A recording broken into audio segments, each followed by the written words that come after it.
In John 3, verses 14 and 15, we reach the base camp from which we will summit the towering peaks of verses 16 and 17. But here, Jesus continues his conversation with Nicodemus and reminds him of something that he would have been very familiar with as a Hebrew scholar and Jewish leader.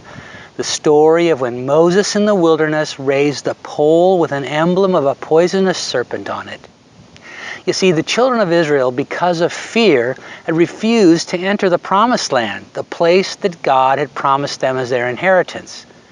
As a result, they began what would become 40 years of wandering in the wilderness.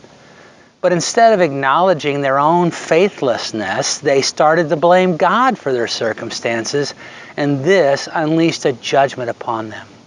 Poisonous serpents were causing people to die.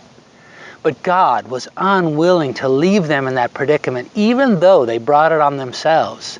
He instructed Moses to raise a standard so that anyone who would look at it, that serpent on a pole, the thing that looked exactly like what was killing them, would be rescued. They would be healed. They would be recovered. So, when Jesus said, Nicodemus, I'm going to have to be lifted up in a similar way, he was talking about his cross. He was saying, by doing this, I'm going to create the opportunity for people to not perish, but have everlasting life. He was referring to the fact that he would be made sin for us. That's what 2 Corinthians tells us.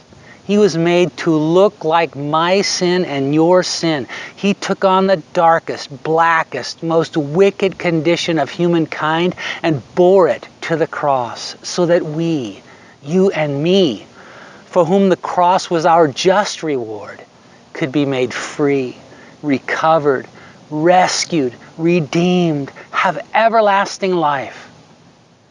I am in awe today of a God who loves me so much that he was willing to take on my sin, to become sin for me, so that I no longer have to bear it.